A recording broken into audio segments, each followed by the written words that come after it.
சென்னை திருமங்கலத்தில் தாறுமாறாக ஓடிய கார் விபத்து ஏற்படுத்தியிருக்கிறது. இது தொடர்பான தகவல்களை செய்தியாளர் சுப்பிரமணியன் வழங்குகிறார்.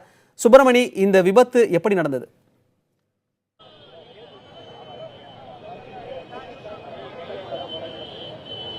முதலில் நாம் அந்த நடந்த இடத்தை நேரடியாக பார்க்கலாம். அந்த காட்சிகளை நமது ஒளிப்பதிவாளர் சிவராஜ் நம்மளுக்கு அளித்துக் கொண்டிருக்கிறார்.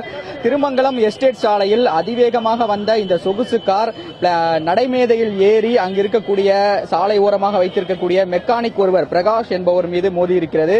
இதையடுத்து இந்த கார் ஓட்டி வந்த நபர் தப்பி ஓடி இருக்கிறார். உடனடியாக திருமங்கலம் போக்குவரத்து புலனாய்வு பிரிவு போலீசார் விசாரணை நடத்தி சம்பவ இடத்திற்கு சென்று விசாரணை நடத்தி அந்த நபரை தற்போது பிடித்து விசாரணை நடத்தி வருகிறார்கள். அவருக்கு வயது 18 தான் ஆகிறது. அதிவேகமாக இந்த கார் வந்திருக்கிறது. நேரடியாக திருமங்கலம் எஸ்டேட் சாலையில் அதிவேகமாக வந்திருக்கும் போது தாறுமாறாக ஓடி உடனடியாக அந்த நடைமேடையில் ஏறி அந்த பகுதியில் நின்றிருக்கிறது. இதில் பிரகாஷ் என்பவருக்கு மட்டும் காயம் ஏற்பட்டிருக்கிறது. இந்த விபத்து காரணமாக இந்த பகுதியில் போக்குவரத்து நெரிசல் ஏற்பட்டிருக்கிறது. அந்த போக்குவரத்து நெரிசலை ஒழுங்குபடுத்துவதற்கான நடவடிக்கையிலும் திருமங்கலம் போக்குவரத்து புலனாய்வு பிரிவு போலீசார் ஈடுபட்டு வருகிறார்கள். மணிமாறன். சுப்பிரமணி, சமீபத்தில் பார்த்தீங்கன்னா அடுத்தடுத்து இந்த மாதிரியான கார் விபத்து நடக்கிறது நம்ம பார்க்க முடியுது.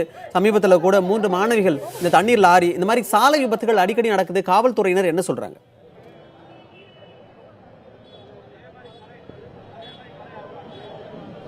ஏற்கனவே இதுபோல அதிவேகமான வாகனத்தை இயக்கக்கூடியவர்கள் தொடர்பான தகவல்களை காவல்துறை சேகரித்து நடவடிக்கையில் இறங்கி இருக்கிறார்கள். அது மட்டுமல்லாமல் இதுபோன்ற அதிவேகமாக வாகனம் ஓட்டுபவர்களுக்காக போக்குவரத்து போலீசார் பல்வேறு கட்ட ஆலோசனைகளையும் வழங்கியிருக்கிறார்கள். அதுபோல வழக்கு பதிவு செய்யக்கூடிய நடவடிக்கையிலும் காவல்துறை சமீபத்தில் இறங்கியிருக்கிறார்கள். அதிவேகமாக வாகனம் ஓட்டக்கூடிய நபர்களை உடனடியாக அந்த இடத்திலேயே பிடித்து வழக்கு பதிவு செய்யக்கூடிய நடவடிக்கைகளை சென்னை போலீசார் ஈடுபட்டு இருக்கிறார்கள். இந்த நிலையில் இந்த வாகனத்தை ஓட்டி வந்த அந்த 18 வயது இளைஞர் இந்த டிரைவிங் லைசன்ஸ் எடுத்து கிட்டத்தட்ட 2 வாரமே ஆவதாக அந்த விசாரணையில் முதல்கட்ட விசாரணையில் தெரிய வந்திருக்கிறது. அவர் கல்லூரி மாணவராக இருக்கலாம் என்ற தகவலும் தெரிய வந்திருக்கிறது. இந்த விபத்தை நடந்தவுடன் இந்த சம்பவ இடத்திற்கு இந்த பகுதியில் இருப்பவர்கள் வந்து பார்த்து வருகிறார்கள். அது மட்டுமல்லாமல் இந்த இடத்திலிருந்து இந்த காரை அப்புறப்படுத்துவதற்கான நடவடிக்கையிலும் தற்போது திருமங்கலம் போலீசார் தீவிரமாக ஈடுபட்டு வருகிறார்கள். மணிமாறன். சுப்பிரமணிய, இந்த கார் யாருடையது என்பது தகவல் ஏதேனும் தெரிய வந்திருக்கிறதா?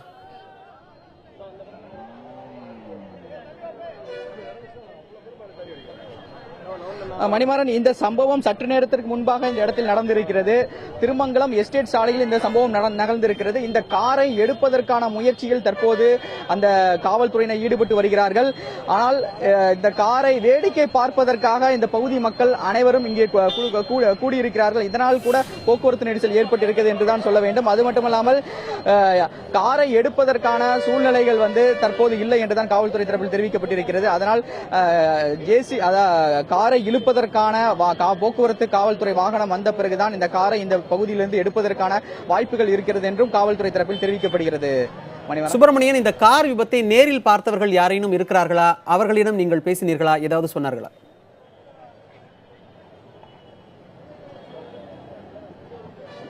கண்டிப்பாக சற்று நேரத்திற்கு முன்பாக அந்த காயமடைந்த பிரகாஷ் என்பவர் சந்தித்து நாம் பேசினோம். அவர் தற்போது சிகிச்சைக்காக அருகில் உள்ள தனியார் மருத்துவமனைக்கு காவல்துறை அழைத்து சென்றிருக்கிறார்கள்.